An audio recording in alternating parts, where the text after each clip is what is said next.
Tonight, as Primetime comes to live to you from Twitch and YouTube, two PlayStation fighters who are on the cusp of a title shot look to battle and get one step closer to the championship. It's a lightweight bout not to be missed. These two men will step into the modern-day Coliseum and do battle, with only one calling himself the victor. Enter Roopsy, a man who has exploded onto the Primetime scene, has left a trail of bodies in his wake. He's been a reaper, knocking door to door to find his next victim. His pressure style kickboxing and combos can melt an opponent and leave a little to the imagination. Roopsy, I like him, he's a great fighter, but only one of us can win. So, let's see what happens. These are the words spoken by the Reaper. But in order for Roopsy to get close to the championship, he must defeat one man. Enter TS Smudger. His rise here in Primetime has shot him like a rocket to the top of the rankings. He steamrolled through opponents and has left no doubt in his quest for greatness. Trying under the TS banner, beside the names of Samurai Robin, Tad, and even the ESFL PlayStation champion Naz, it's not hard to see why Smudger is so confident. So, Smudger, it's just another fight. I like Roopsy. He's got the skills. It's going to be a great fight. But make no mistake, anyone can get it. Those are the words of a confident Smudger. So, with all that being said and done, competitors and viewers of Primetime, take your seats because your Saturday night starts right now and it's time for battle. Welcome to Primetime. What is going on, you beautiful bunch of savages? It is Primetime 58 and I am your host, Cyrus the Looney. Joining me in the commentary booth for this epic card headlined by the PlayStation Championship, we have the one and only J-Dime TV and Mr. Humbledink. How you doing, lads?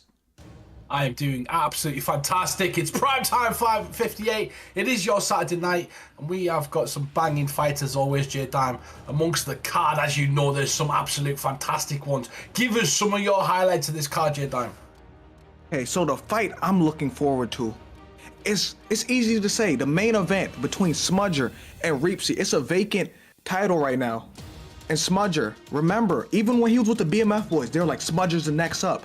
They were all telling me he's the next champion versus Roopsy.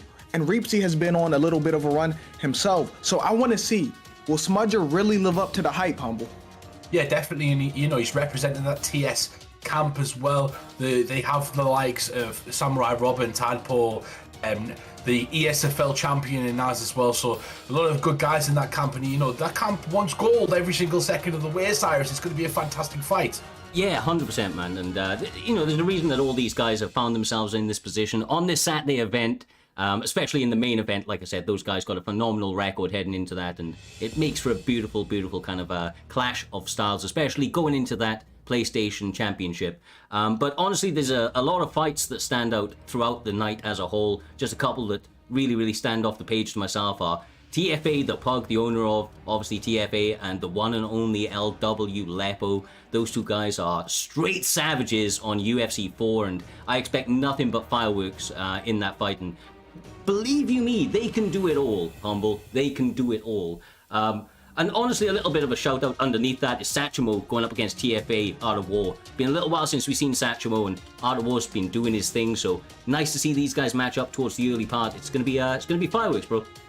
Yeah, 100%. And if we're looking at that prelims as well, the prelims has got some fantastic fights throughout the card. It's highlighted by Tadpole versus Ned, I believe, and that is going to be an absolute fantastic one. Two former teammates, and also the storyline, J-Dime, Tadpole left KIA to go to TS. Ned's not happy about that, he's got a bit of a chip on his shoulder. But also the main event, you got Smudger fighting for that belt, and this could impact them going forward. If one of your teammates loses early on in the fight, we've seen it the other week with Rose Namajunas losing, and then Justin Gaethje went out there, just didn't look himself, even though Charles Oliver had a great performance. You don't know how that kind of plays a factor into the emotions of a fighter. Yeah, and I really want to know, is there really bad blood between Tadpole and Ned? Because Tadpole left y'all, Humble. Like, I know there's some bad blood between you and him. I know you're mad he left the camp, so I want to see, will Ned come out there emotional, or will he be level-headed, cool, calm, and collected, Humble? 100%. We can always pretend, but no, I have genuinely no bad blood to anybody. It is what it is. I understand it. But it's bragging rights, right? And bragging rights and competitiveness doesn't go away. One of the most competitive people in the community. There's so many people that are competitive, and that's kind of why we're all here. And Ned will want to be getting that back. But Cyrus, what are some of your highlights of this one? I know Matrix is fighting. I know a few other guys are fighting, but what's one of your favorite fights in this card? Like I said, man, Satchmo Life and TFA Art of War, I think that's a nice, underrated fight early on in the prelims. Like I said, Pug and Lepo, a couple guys. I love Leon Stoltz, man. I think that guy's phenomenal. He actually plays on both sides, but been making a run on the PS, in the PS division within Primetime MMA, and he's up against a guy, I don't have his record to hand, but in Monkey God, I'm pretty sure he's been absolutely killing people recently. Lots of chain wrestling and the like, making it very, very difficult for many of his opponents, so I think that's a beautiful clash of styles between a striker and a wrestler that I'm looking forward to see, my man. But with all that being said, guys, we've got, like I said, killer fights from start to finish, and we may as well start where we mean to go on, and that is Reaper up against Kershaw. These two guys are going to be on the PlayStation side of things in featherweight. Looks like we're actually having an Edson Barboza up against Dustin Poirier pick, and J-Dime obviously in this lower weight class. These picks are available. Dustin's no longer, not 4.5 star down here. So you can get used to the moveset, but of course, stats are a little bit different, so he does play a little bit different. Yeah, but Dustin still has the 5-star boxing, though, but his health stats aren't the same. That kind of is what separates him in featherweight and lightweight, so he's susceptible for more damage, Humble. Yeah, definitely, but you've got an experienced player like Reaper who likes to play with that. We've seen him kind of crumble in the past. I do believe he's coming off a win, though, so which is incredibly important. But, Reaps has been one of the guys that we all know he's got it. We all know that he's got the ability to perform against some of the guys at the highest level. It's whether he shows up or not. Sometimes he's slightly distracted. Sometimes he just goes off game plan, doesn't quite do it. But it looks like these guys are changing weight class completely. Yeah, they're meant to be in featherweight. I don't know if he's accidentally pressed it or what, but we will see in a moment. Either way, there they are, back up in featherweight. The guys in the back, I'm sure, were onto them very, very quickly, and they're now going to select up, hopefully, within a couple of moments. Dustin Poirier, Edson Barboza, we are there, and gods recognize gods, it says. You got to ready up, bro. You got to ready up. Yeah, there's a procedure to this, and you've got to make sure you've got a screen go. But here we go. Edson Barboza, some of the best kicks in the game, as we already know. Doesn't quite have the pop on this game. You don't see him like you've seen him in the last game, Cyrus. Because I think it's mainly because he's lost some of those big opportunities in the top 10 in both weight classes that he's been in. And a lot of people like to play with fighters on win streaks. It's simple as that. Yeah, exactly. He's not exactly the flavor of the month right now, but a phenomenal fighter. Nevertheless, he has those 5-star skill sets that honestly make him incredibly dangerous. Jay, obviously there's a trade-off with the stamina. It costs more stamina, but a lot more damage is able to be inflicted, and they come out so quickly, man, so quickly. Yeah, it's a gift and a curse. When you're throwing them big strikes, them big kicks with everything into it, yeah, you're hurting the opponent, but you're also draining a lot of stamina too, Humble. Yeah, definitely. Bro, have you seen the way Kershaw started this fight, man? Yeah, so you were talking about that, and obviously Kershaw, he's a great fighter. He was top 15 last season. I fought him. I know he's a good fighter. When he wants to be, he can kind of catch you off guard. But Reaper's got to sometimes you've got to lose the first round to win the others. And he can't get into a firefight and leave himself too out of this fight time going forward. Yeah, and this is what I think Reaper need to do early. Ooh, I think he need to settle down, because Edson Barboza's the one throwing them big strikes. He's throwing 1-2, 1-2, or he's throwing hook, if you notice, Cyrus. Yeah, 100%, man. I mean, I was thinking going into this, right, Kershaw was not readying up very quickly, and sometimes when you see that from your opponent, you think, maybe they're just not ready, right? Maybe they're not mentally there, and they're just trying to compose themselves for a second, but that's not the way that Kershaw started this fight, bro. This is hell to leather. He is letting it all go, and Reaper's probably going to be able to turn the tide if he can survive this first round. He's starting to land some nice combinations now there, Humble, but that early onslaught was pretty dangerous. Yeah, he's quite crazy how he kind of bashes 1-2, 1-2, or hook, and Reaper's got to read that. It's really unorthodox. Unorthodox is hard. Oh, there we go. Reaper catches him. Nice combination with the body. And the experience there we now. go. Nice hook at the end, and Reaper's starting to turn it on. Kershaw stamina starting to look abysmal, J-Dan.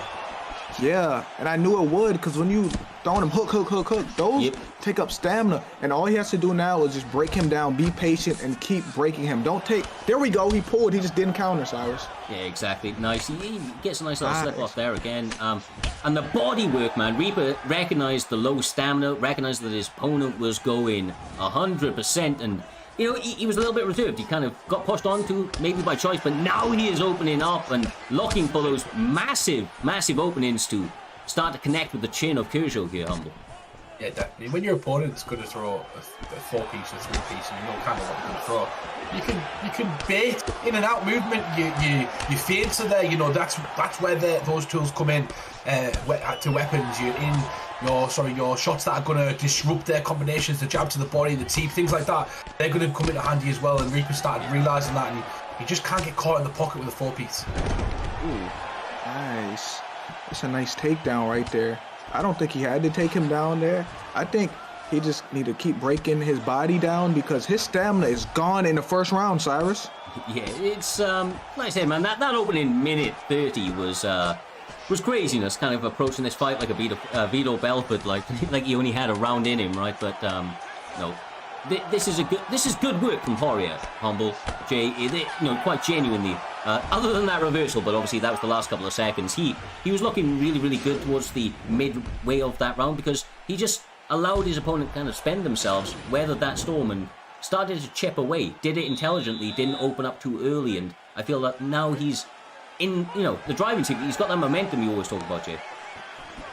Yeah, but Kyrgios really concerning me. Not even this week. Last week when he threw them hook. Why? Oh. But like, if you let yourself get caught with it, then never mind. It may work, Humble. It's just incredibly frustrating. Reaper just walks into the pocket and he's going for the inverted triangle right now from Mount. Gets it denied, maybe a tester right there. But he just walked into danger like it didn't really keep his guard up doing so, or trying, the in and out movement, the feints, things like that. The footwork from Repo, he's flat-footed, came out flat-footed at the start, and he will get back into the fight because of the stamina balance size, but he needs to watch that. Yeah, definitely, man, definitely. Maybe he just didn't expect his opponent to survive that early onslaught, but nevertheless, once again, he finds himself in a not too fantastic position with a lot of time on the clock this time. Throw it back to you, Humble. I mean, these elbows getting brutal, man. What would you like to see out of Kyrgios here? He's having a lot of problems. Got 3 minutes and 20 seconds to kind of survive that. The stamina is going to be an issue. He needs to get close to the fence. He needs to try and get himself away from the centre of the octagon because Reaper's going to have an easy time kind of picking away, posturing up, just chipping away at his opponents where he is right now, J-Dime. Yeah, and if I'm Reaper, I can't get carried away because Kyrgios still dangerous. As we seen when a round started, he still dropped him, even though it seemed like that combo wouldn't hit anybody, Cyrus. Yeah, exactly. This is, honestly, the stamina seems to be equalizing out a little bit due to the pace that Reaper is putting on. But he's purely in the driving seat right here. If he can go for that back flat, it could be game over. A big denial right there. And he goes for it. Ooh. This is great work. Great work, Jay. Yeah, it is. And, he's flying out, Cyrus. Brother, this right now, and he tries to posture up. He doesn't quite get the offense that he needs off Cyrus. Maybe looking for the guillotine right there, but back to Mount, still dominant position. Yeah, this is not great. I mean, out of the frying pan into the fire, so to speak. He's still in a lot of trouble. Even these short shots are absolutely splattering the canvas with his blood. Got a minute 10 left on the clock, and I feel like this is pure survival mode at this point. He's going to be looking forward to the next round and kind of seeing that as his opportunity to turn the tides and potentially get a finish that could be needed. I mean, it's maybe all to play for in this third, right? Actually, come to think of it. Yeah, he's had a rock and a knockdown in this round, and Reaper's had some dominant ground positions. Like as much as Reaper's nearly finished him at certain points on the ground, I don't think he had a rock on the ground. So Kyrgios surviving this round might have won it. Ooh, I'm not gonna lie to y'all guys. Going into the next round, if you're Dustin Poirier, aka Reaper, you gotta think that Edson Barbosa's gonna come out guns blazing again, and you gotta be patient and counter because the opportunities are there, Cyrus. Yeah, no, they are, man. They are, especially when your opponent, like you say, is going, like the jab straights. He's chambering up on a few of them, then he's going hooks, and there's not really variation. He's not going like jab, straight, lead, cross, or anything like that, Humble, right? So, you know, there's not like variance in between them. It's either rounded shots or straight ones for the most part. Here we go. So, yeah, you just need to bait him out, because, like I said, he's going to throw a 3-4 piece. You know, he's going to throw all those combinations with no stamina. that was nice. Up kick, no, keeps him in it. You can't just walk into the fire. That's the problem with Reaper at the start of those 2 rounds. Walking into the fire, he needs to kind of edge his way, he needs to pick his opportunities, make his opponent miss, and that's how he's going to ultimately make Kerjo go night-night. Ooh. Yeah, and Reaper needs a better way to get into the pocket because... Oh my God! Hey, is it over? That- You think he's going to end... Jay, you said better way into the pocket. Reaper Never said, mind. hold my beer. He said, I got you. He said, I got you. Ooh, this over. It's over. Ground and pound. Good educated performance from Reaper as the fight went on. He got the finish in the 3rd round. An extra point is so important. Had some adversity, Cyrus. He seems to always have adversity. I always feel like Reaper sometimes doesn't press that R2 button when he needs to. Yeah, maybe he's, you know, maybe he's just a bit of a Donald Cerrone. He starts a little slow, right? He needs to take a couple of shots to wake up, and when he does, he's a different beast, man. He showed that he's an educated striker. He did good work on the ground as a whole, and I just think that that's a performance that he can take a lot from, Jay. You know, it's one thing to go out there and blow your opponent completely out of the water, show that your level's above, but to go through adversity, to have to make adjustments, that's ultimately what leads you to become a better player. Yeah, I agree with you 100%. But Reaper, I'm not going to lie. Reaper, if he rewatched this, he's going to be mad at himself. Like, how did I let some of that hit me? How did I let hook drop me, Humble? Yeah, exactly, and that's where the learning part comes in. You know, good win for Reaper, though. It moves him up. He's in a 2-fight win streak now, Cyrus. So, you know, maybe we can get our fight in the future. He calls me out every single week, so maybe eventually one day we can fight. You know, but we have a fantastic fight coming up next. I'm going to let you kind of build into this one because it is Satchmo versus Art of War. Take this one away, Cyrus. Yes, sir. Satchmo Life, a man that's been around for the scene for quite some time, competing within multiple leagues across the community. Always a game fighter. He's got an unorthodox style, likes to kind of really vary the way that he strikes, but always seems to mix in that grappling in a very effective way. He's coming up against a guy that has studied the art of war, as the name would suggest, and believes that he's going to take his opponent to where they feel least comfortable. In this one, Jay, and that's what we see. 2 high-level opponents, I do believe, really meeting up early on in this card to make a statement and maybe get an early kind of opportunity for Fight of the Night. Yeah, this may be a favorite for Fight of the Night, and we got a finish in the first fight today. So I'm looking for a finish, again, just to carry on the trend, Humble. Yeah, definitely. I love the pick of Song Yudong as well. Song Yudong, I think he's 21 or 22. I can't remember his age. He's dead young and he's an incredible fighter, already getting a array of knockouts. Trained out a Team Alpha Male, ironically, so is Cody Garbrandt, as we know. We say every week, Cyrus, it's the curse of that chin versus the power. I do believe Song Yudong had one of the biggest upgrades, and I think it was 2 updates ago, and it was a full array of upgrades, but I don't think he has the power of Cody Garbrandt, but he definitely has the power to shut the lights out of Cody Garbrandt. Yeah, exactly. You may not have equal power, but you don't need equal power going up against Cody quite genuinely. But I think Yudong also has the backstep, if I'm not mistaken, the same as Garbrandt. So there are some similarities. They've got nice boxing, very flush combinations to be thrown on both sides of the equation. And you already see it here, Jay, starting to heat up, not really wasting any time or taking too much time feeling each other out. Yeah, this match started really fast, but the problem is, when they're in a phone booth, is I don't want Cody to land nothing on me because that shit may put my lights out, Humble. Yeah, definitely. I think people forget Song Yudong's in bantamweight. You think of all the good fights that he's going to have in the future, like he's good. Sean O'Malley's, the Devilishis, the Sterling. Like, there's so many good fights. Yeah. It's going to be fantastic. But Satchmo Life at the moment really impresses me. It's just mainly his movement, the way he wants to strike. He's moving to the correct side, and he's using that side to kind of draw his opponent into the power, and that's what I really like from Satchmo Life at the moment. Yeah, definitely. Great spin kick to the body as well. I rate the fighter picks. I rate the fighting style, J-Dime. And once again, a combination lands for Yudong. Sits him down, brother. Oh, nice work. I'm not going to lie. From what we've seen so far, Song Yudong went to the title. Never mind. Cody said, don't sleep on me. I still got power in my hands, Humble. Yeah, he got out of there though. He made a mistake. He used the lunge back instead of following through with the combination, and he could have really hurt his opponent right there. But it's a quick reminder to Satchmo Life that, you know, you've got to respect me, you've got to take me seriously, and I've got that ability to try and shoot your lights out when I need to, Cyrus. Yeah, exactly. And there's a takedown. Man, that's a nice little mix-up, don't you think there, Jay? I mean, going back and forth, fighting in the phone booth like you were saying earlier, taking his opponent down, just trying to take him out their game plan. Like I said from Satchmo Life, this is the type of thing that he does best. You don't know what's coming with. That was so smart because you thought we was going to sit in a pocket, I knock you down, you knock me down. He said, nope, takedown. I know he wasn't expecting that because they were getting comfortable in the pocket, Humble. Yeah, best takedown offense or best takedown setup is obviously is deception. You know, what's better than deception than a little bit of a firefight? You're completely forgetting about those legs, exactly that. But lovely reversal. We all forget Cody's got those wrestling as well. And Satchmo Life needs to be careful because that ground and pound defense looking slightly suspect right there, Cyrus. Yeah, it is. We shall see how it plays out. Maybe there's a little bit of nerve settling in, but he does. Oh, I thought he was actually going to take the back toe, but he rides out the position. Cody Garbrandt decides to separate either way.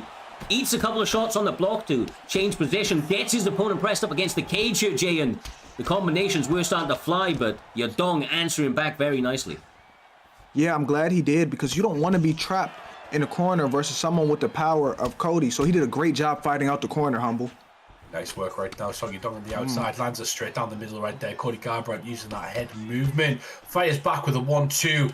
These two kind of trying to gauge the distance. Nice head kick, but completely hits the guard right there, Cyrus. And bit of a stalemate right now. Yeah. Best type of stalemate, though. These guys throw in leather in the center of that octagon, but going toe-to-toe every single step of the way. A nice little rock for Yadong. Probably got him that round, I think, right? Because I think he got one extra. Could be wrong, but either way, all still to play for, Jay. As we saw, you can't allow your emotions to run away thinking that one guy's got it because they're mixing it up very, very nicely. Yeah, both guys are still really dangerous. Like, this is a scary fight that can go either way, Humble. Yeah, it definitely is. And oh my God. God. Catches him spinning. The high vulnerability move right there is going to leave him in trouble. And now if not can get the finish, gets out of it, does side. That's got to be a reminder, J-Dan. It's got to be a reminder that you can't throw a spinning attack against someone with the hands and the speed of Cody Garbrandt. Listen to me.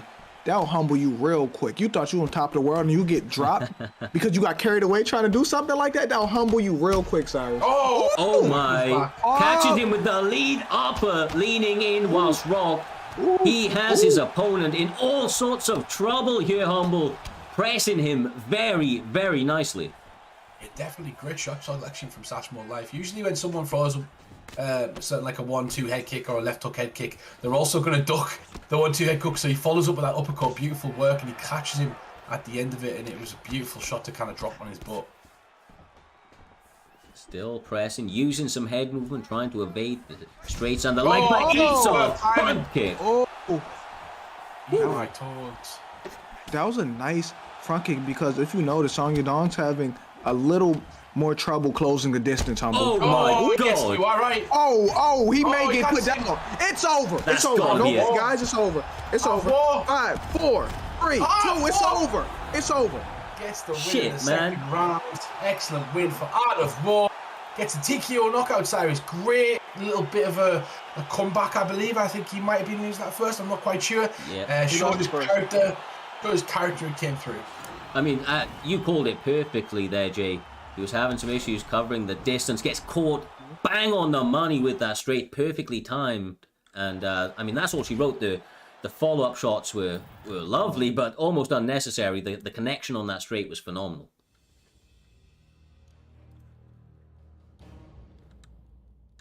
Indeed, and we're going to be moving on to the next fight. It was a great win, by the way, for Art of War. He beat an undefeated fighter as well, J-Dime. Satchmo's undefeated fighter.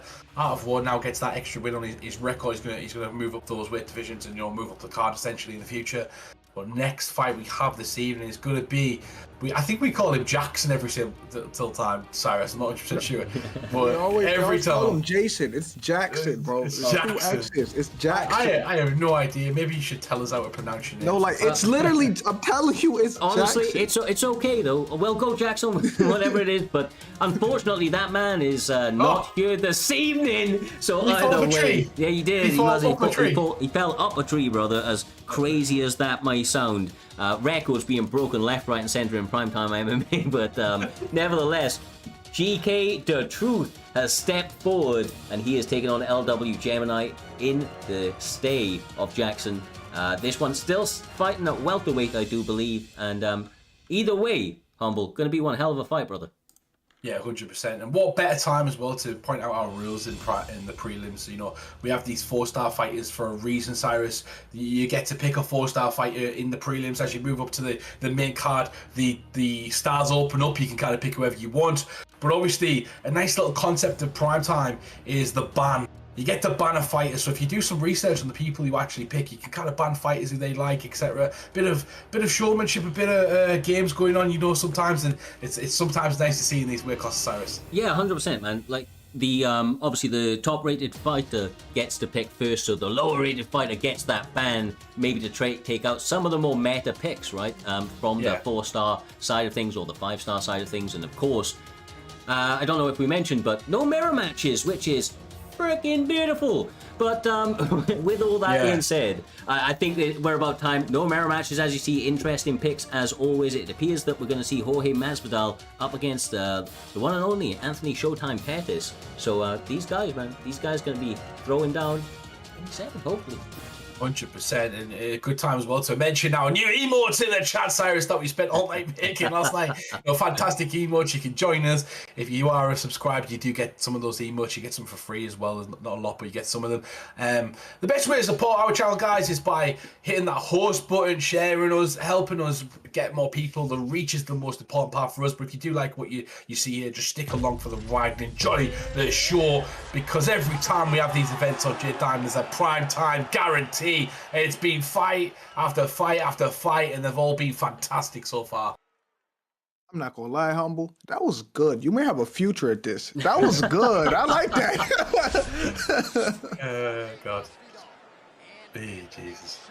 This matchup right here, right, just to draw it to that for a moment, LW Gemini going with the Anthony Pettis pick. Of course, he's got power in those hands. He's very, very fast, but he doesn't want to go toe-to-toe with somebody like Jorge Masvidal. The boxing of Jorge Masvidal in whatever weight class out here, Jay, is it's pretty scary, man. You can put together some crazy combinations. Oh, Yeah. he just started out. I forgot to tell you, I've seen GK the Truth around. I've fought him a few times. I've seen him at other stream fighting. He fights really fast, and he's not going to touch your gloves. You know, he's going to. I like sometimes he may get himself in trouble because of that. But if you get drawn into his fight, it may be ugly, Humble. Yeah, 100%. Gemini, he's a part of a camp. You know, he's training against people all the time. He should be smart enough, especially in league fight, not to get drawn into that. Maybe capitalising it. We've seen it the last couple of fights, Caruso especially. The people that run in, you can kind of bait them into throwing combination shots and help them gas themselves out, essentially, Cyrus. Yeah, exactly. He's throwing a lot of shots while circling, not really planting on the shots. We may get him caught. Oh my God! Oh my God!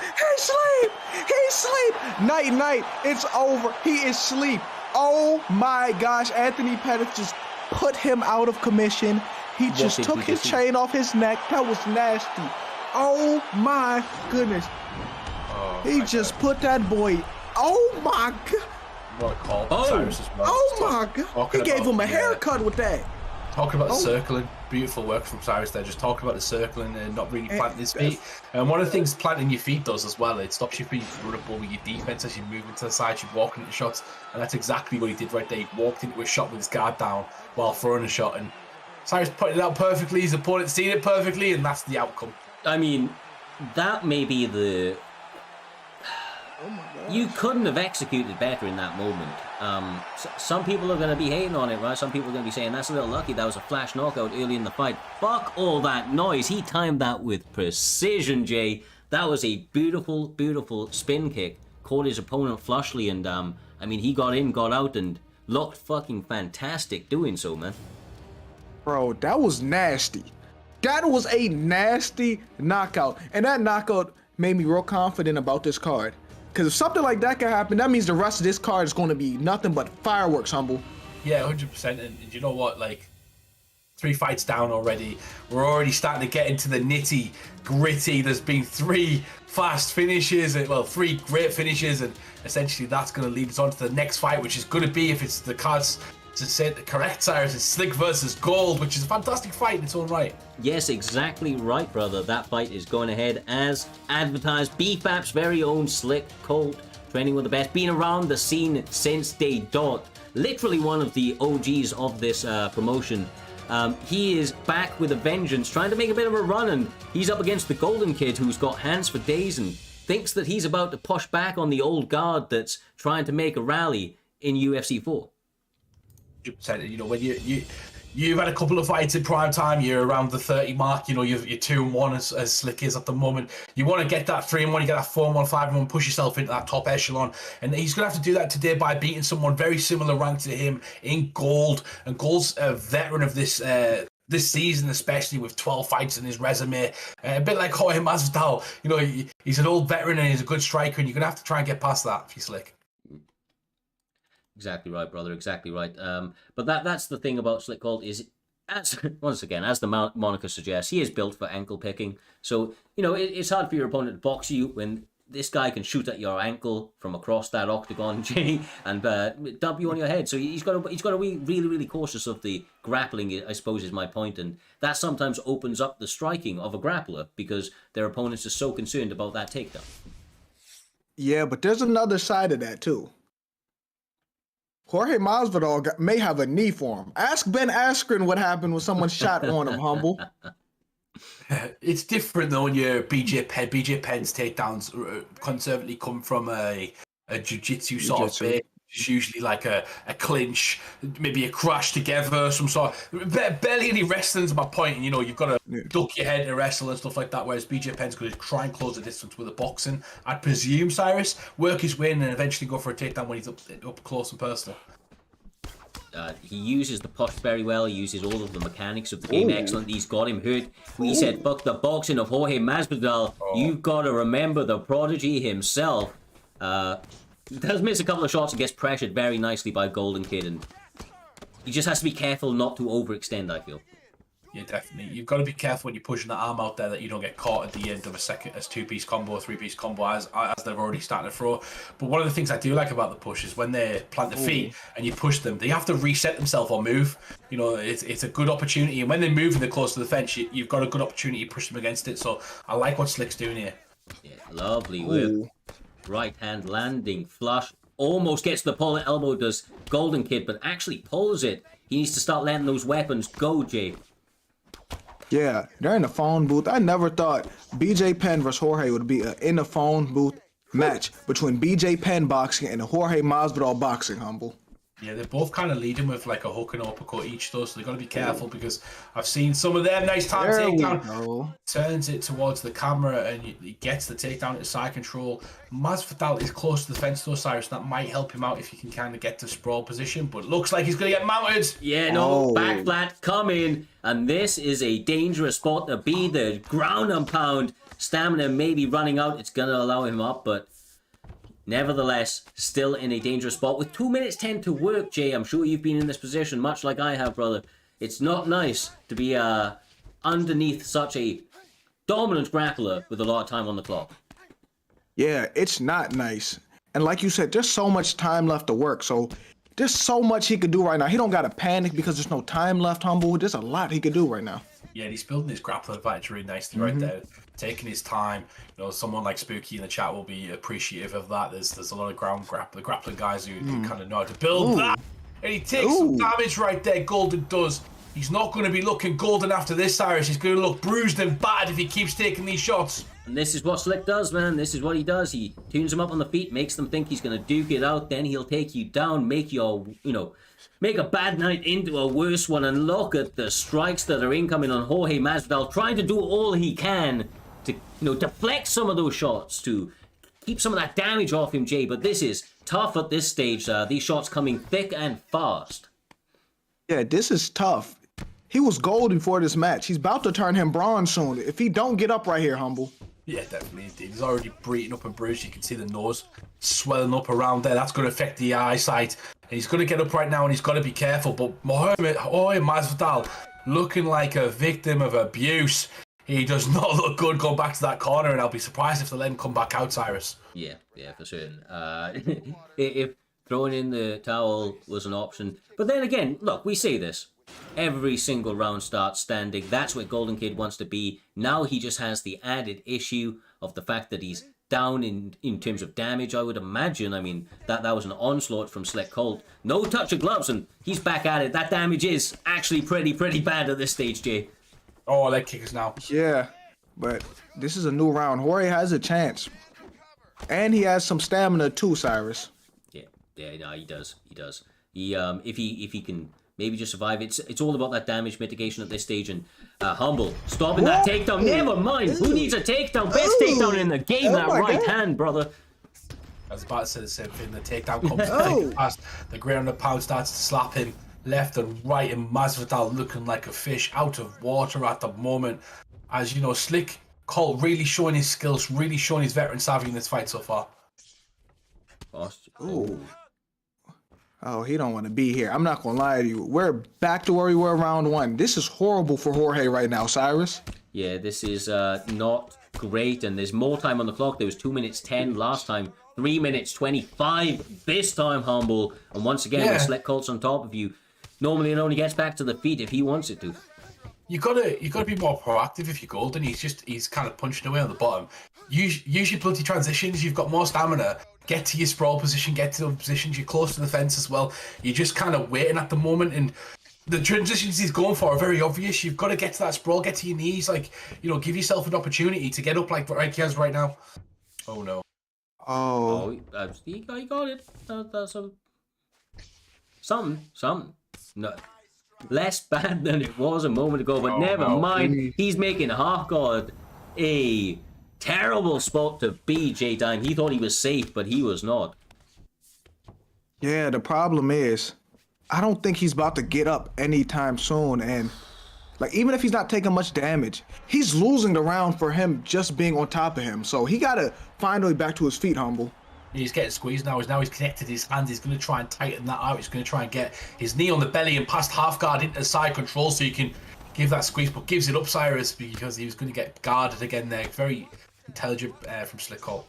Yeah, definitely. He didn't want to lose position, but now finds himself in full guard either way. Does not waste any time. Once again, regaining half guard. Works a couple of shots, as does Golden Kid, but that side control pass was open for him, and now the denials are starting to rain down from BJ Penn. This is tough, Jay. This is fucking tough, bro, to be in.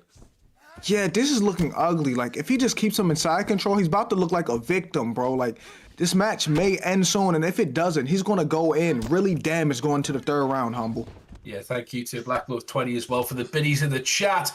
But great performance so far from Slick, as he's just had a flawless sort of performance. I say that, Golden throwing balls to the wall, as you'd say. Oh, he gets caught there though. The uppercut comes, and he comes to the other takedown. It is the right hand again as he gets dropped on his butt and celebrates towards the end of the round. Good, Cyrus. It's not over yet, and he could have got extra points right there. Yeah, he is. He's just riding on some confidence. He saw that his opponent was frustrated, and that's what that flurry was. But I actually think he needs more of that. He's got stamina for days. Let those hands go. Live or die by the sword. I mean, you've got nothing to lose at this point, Jay, because you give your opponent time, he's going to work you back to the ground. Oh my God, never mind. Oh my gosh, I'm not going to lie. Jorge needs to just go for broke something, because I got him down 2-0 clearly, Humble. Oh, nice. And it's maybe over too. This is it. The referee lets it go again. Mario Yamasaki's definitely in the cage with them, because this is a beating and a half in the corner. He's got the knee comes down the middle, but he's got nothing left to to hurt him right there. BJ Penn. Oh, God, Lee Jorge. You getting victimized by BJ Penn right now, Cyrus? Yeah, that's one of the things. I mean, oh my God. When it's at this stage, you got to think Jorge Masvidal, right? He's got a heavy hit in hands, but BJ Penn's one of the more durable fighters, or at least this is prime BJ, right? So he was one of the more durable fighters of his day. He gets the right Backhand uppercut. Oh, Even and bobbleheads for the insult. oh my. Hey, that was a disrespectful beatdown. I'm not gonna lie to you. They got to fight backstage after he was bobbleheading after he knocked him out. No, they got to fight backstage. This is not over. After BJ Penn leaves the locker room, they have to fight again, Humble. You know, Slick Cole coming in and reminded people, you know, like, there's noisy fights in prime time, and if you're going to fight me, it's going to be difficult. And if I get a chance, I'm going to disrespect you. I'm going to get my name out there over yours, and I don't care if it's at your detriment or embarrassment, Cyrus. Yeah, exactly, man, exactly. And Slick Colt was here to prove a point tonight. I think point proved. He's back with a vengeance, man. He looked very clean on the feet and on the ground. Fair dues, man, fair dues. So that was a very, very good performance, as you can see. A dominant one to say the least. Either way, lads, another one for the history books. It takes us beautifully on for the featured fight of the prelims. There is an adjustment from the graphics, which is Amazon is stepping in short notice up against the one and only Big Bulls. Ned, Mr. Humbledink, this is your teammate and pal. Run us down on this one, brother. Yeah, first of all, I knew that was going to happen. I knew it. It happened last week. But yeah, anyway, Ned is going to... Ned is going to... You know, people get stuck in trees. Other people just pull out of fights. That's all I'm saying, Cyrus. They get stuck where? You know, we've gone after a fight, but anyway, it's going to be... Amazon's one of them guys, isn't he? He is your Tony Ferguson, he is your Donald Cerrone, he's that guy that kind of steps up on short notice. He's one of the matchmakers as well, Cyrus, so he gets the news first so he can throw himself in there. But he's going to have trouble tonight because Ned's a fantastic pressure fighter. He's great going forward, and at lightweight, it'll be interesting to see who he picks to kind of take him on. Obviously, it's my teammate, but it'll be a good fight. Yeah, exactly. I mean, a shame in one way, but a treat in another. King Amazon is always, like you say, ready to answer that call, ready to step up at a moment's notice, and he does that once again. It appears we're seeing Jorge Masvidal in lightweight this time, and he is going to be up against Michael Johnson. What a pick from Big Bulls Ned J. I think it's a ballsy one, but that hand speed and the power he has, I mean, it clipped Khabib, and I think, it can clip many other people if timed rightly. Hey, listen to me. Michael Johnson is one of the biggest what could have been stories. Michael Johnson in the gym is one of the best fighters in the world. Like, he's elite. Do y'all remember seeing him against Kamaru Usman in the gym? Do you remember? Well, Usman said that he's beat him up in the gym. Like, Michael Johnson in the gym is really good, and it's just a bright light sometimes. But he has some notable wins. Like, he knocked Dustin Poirier's head off his shoulders. Mm-hmm. He beat Tony Ferguson. Yeah, he's fighting tonight as well. Michael Johnson, in my opinion, beats Jorge Masvidal. Just say. Maybe that's a controversial pick, but I actually think that Michael Johnson's a fantastic fighter. I think he beats Masvidal. Yeah, it depends on which fight that shows up, but that can sometimes be the case for Jorge Masvidal, or at least in his past. Nevertheless, though, does depend on who who's using them. Who's using the fighters. It's not just all about the fighter picks, it's who's behind the sticks. Ooh. And Big Bulls Ned opening up with the overhand J, landing flush. I'm not going to lie to you. I remember what Humble said last week. Like, he lands these overhands, and I don't know how they be landings. Definitely. But they do, Humble.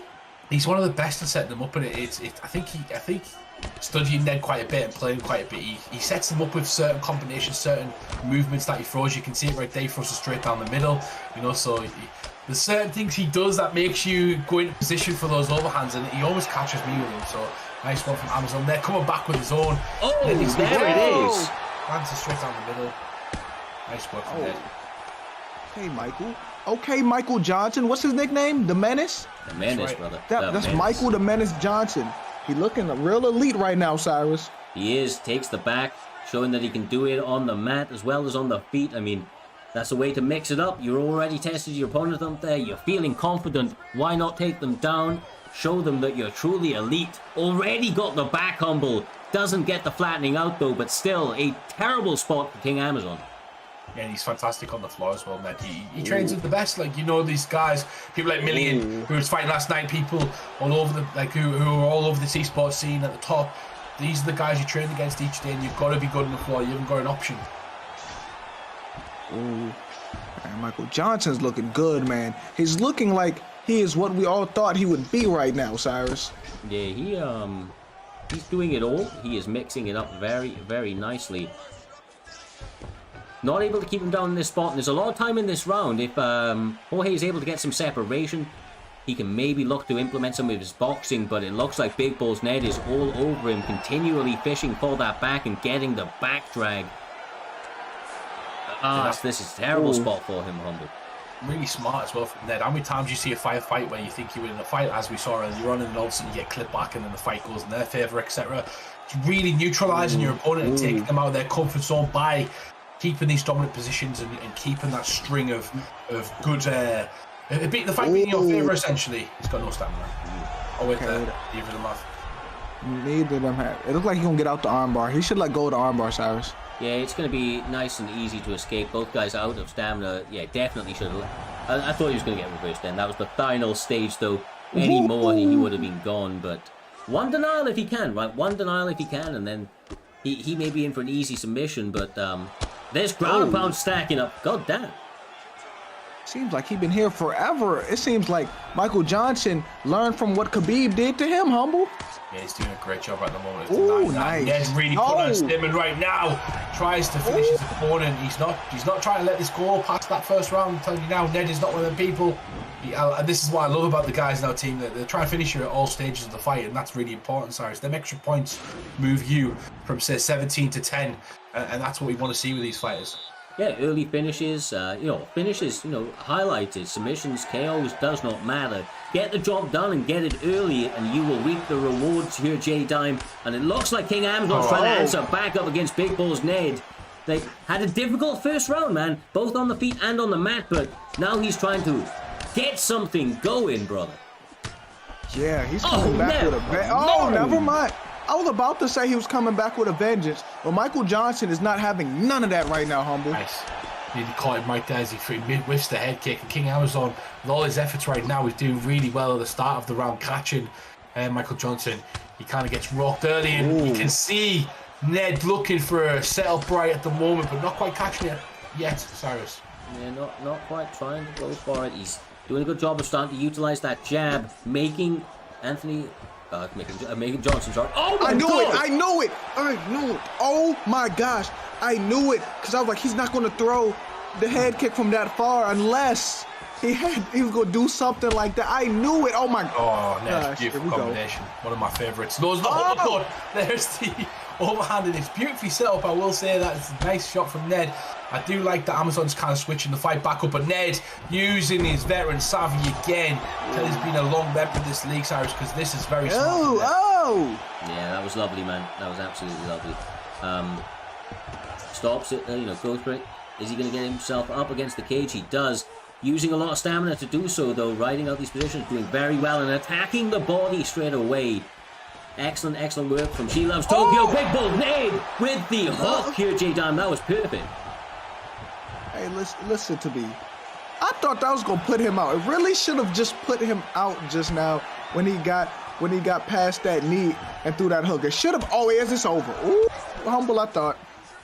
I think Amazon's really trying to set up that, a spin attack again, see if he can catch Ned with it. And maybe he can, but I think Ned's wise to that now. He's circling on the outside, using the clinch well to kind of gain the distance. One thing that people don't do, Cyrus, we know it time and time again, when you're backed up against the fence, the clinch is there to get you out of positions like that. Yeah, definitely, man. You've got a full array of kind of techniques at your disposal. Use it. It is mixed martial arts, right? These guys, though, I have to say, this is stamina-wise very, very close, but that head health, the damage is too much. Johnson looking clean. Big Balls Ned really chambering them all together, but the spin is always on the horizon, Jay. You can see it. He's looking for those big shots. Oh, Ned really I can tell.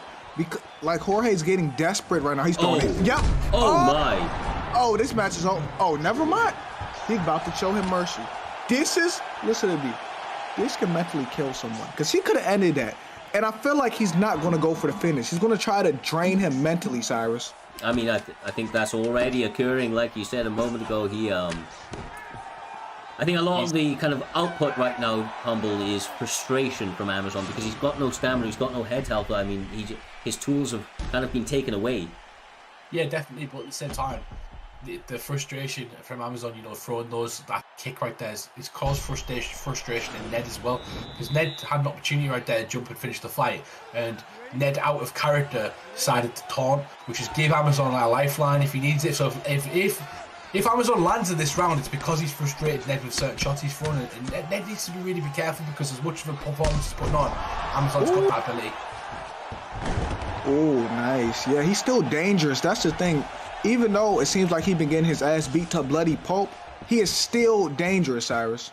Yeah, for sure, brother, for sure. And it's all about that power, right? It's all about the boxing, but it's going to be hard to do, man, when somebody like Ned is just an educated striker, educated grappler, educated mixed martial artist, and he takes him down, takes away his only route to success, or apparent route to success, in those hands, on his back, and getting worked every step of the way here, Humble. Yeah, he's beating the hope out of him at the moment. You know, any hope that Amazon had going into this round, it is slowly decreasing second by second, as Ned is now in a dangerous position, but Amazon quickly getting out of the crucifix. There's J-Time. Yeah, but for Jorge, oh my gosh, this is scary for Jorge because he needs a knockout, and this fight is not on the feet right now. Oh, nice. Oh, nice. This is more like it, though, Jay. If he decides to separate or even go for top mount here, I'd say separate, but he's going top. He's going top. Yeah, he had top mount. Doesn't get the denial, though.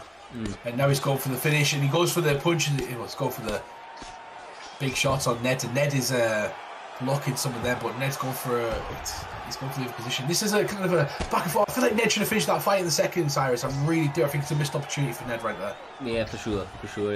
He may look back on that with dismay, especially if he doesn't capitalize on this. Dangerous to the very end is Jorge Masvidal. Lots of stamina gone, nice. But the elbow is all that is needed. He's timed that 2 or 3 times, bro. He's gone for that flying knee a few times, right, Jay? And he slipped it every time, man. He slipped it every time. Every time? And I'm not gonna lie, he could have finished this in the second round. I was waiting. I'm like, bro, stop playing with your food. I hope it don't backfire. But this fight should have been over in the second round, to be real, Humble. Yeah, and he would have got them extra points as well, which is always important. Like, if Ned wants to push himself up in that top echelon, as we always talk about, and he's got the ability, he beats top fighters all the time. He's just the consistency, and that comes from playing the game constantly as well. I know a lot of competitors at the moment, so it's a strange time because a lot of people are in and out of playing the game. Some of them play for the esports league, some of them play it barely unranked, and you know, you've got to find that balance.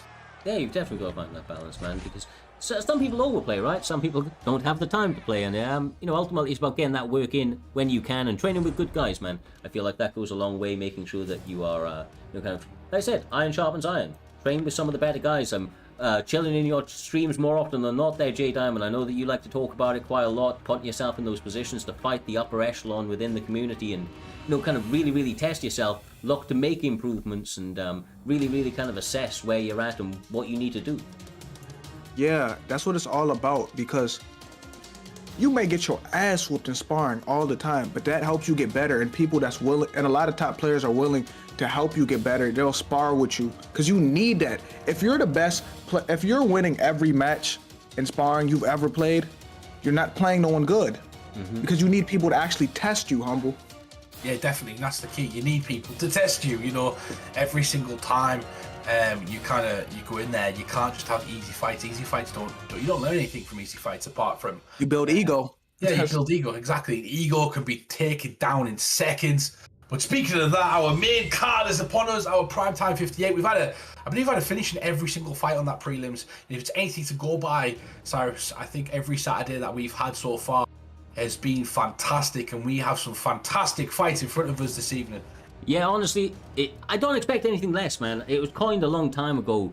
Bane was doing a bit of commentating. He coined the Primetime Guarantee, and my God, did it ring true. And that's what makes it so beautiful. This guarantee, it rains on every single fight, whether it be guys at the bottom end of the card, more on the kind of less experienced on that sort of scale, or towards the upper end of the card, there is fights and levels, ripples and dramas that unfold throughout these entire cards. And this next fight just has exactly that. It's a campmate v campmate. These guys know each other very well. It is Chris TT up against Bossman TT in featherweight. Like I said, in the main card, no restrictions on fighters other than mirror matches. I believe we're about to see Alexander Volkanovski up against Max Holloway for the first time this evening, Jay. And I mean, that means they're gonna have cardio for fucking days, bro. It's only 3 rounds.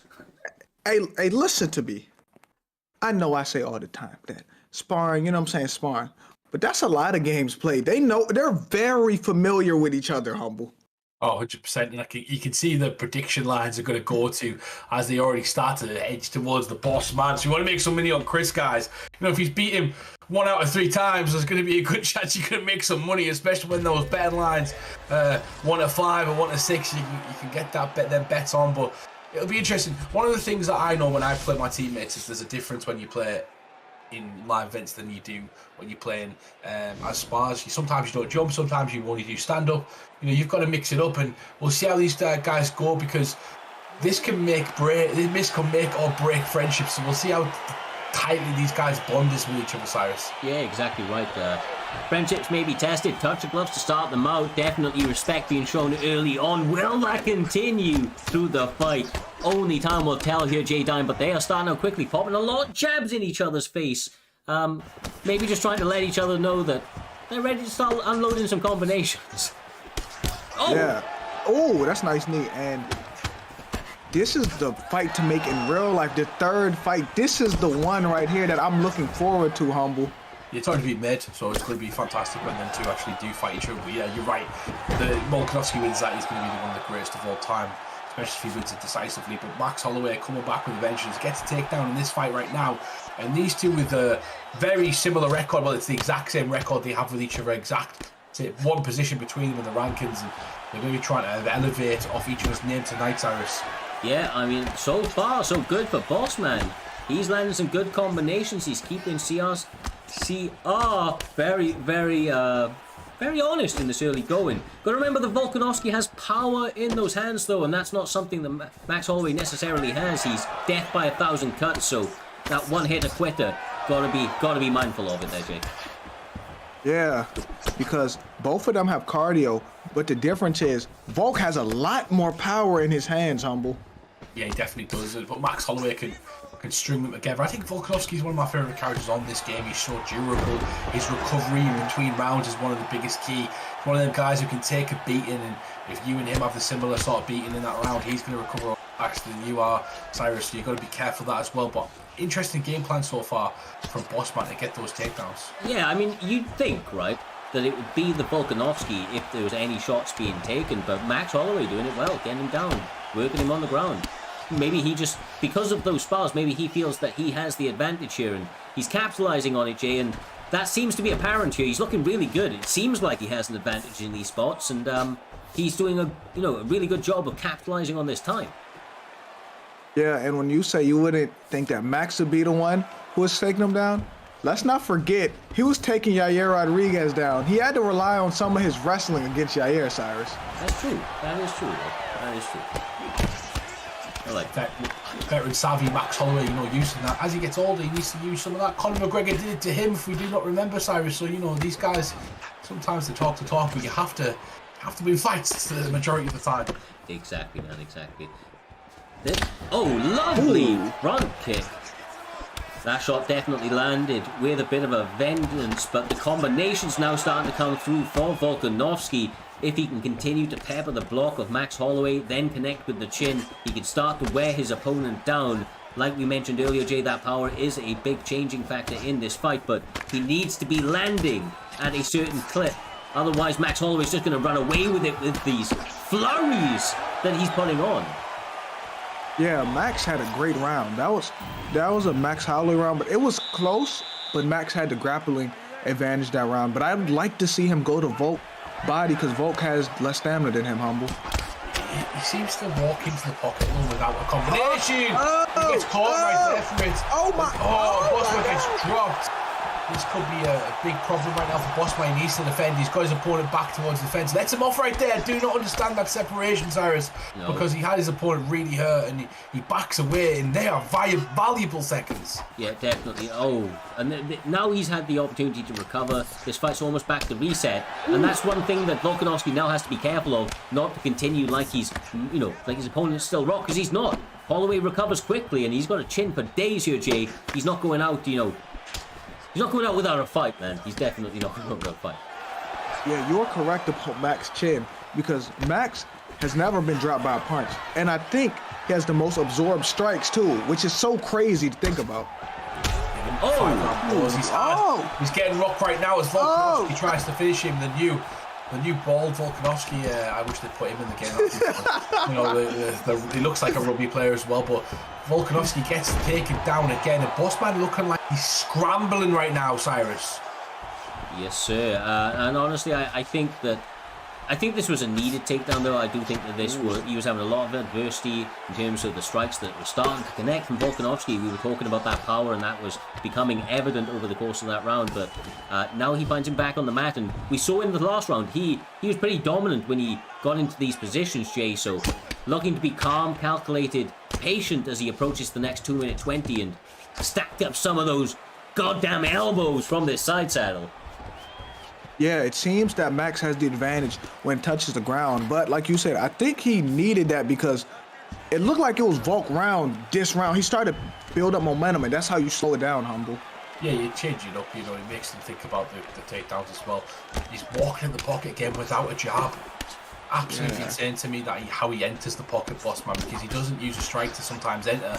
He just kind of walks in and takes some damage on the block, but Volk needs to put him down because he is the Terminator coming forward, Cyrus, and even though he's been dropped a few times, he's coming forward with a vengeance and landing shots on his opponent one after the other.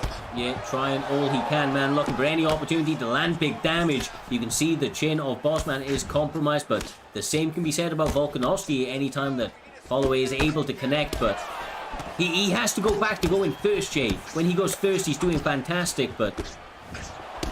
Oh, just like this, see? He's peppering him up. Nice. But I agree with Humble.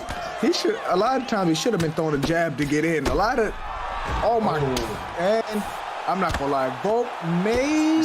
This is it. Oh my God. Yes, Kimura. That's clutch.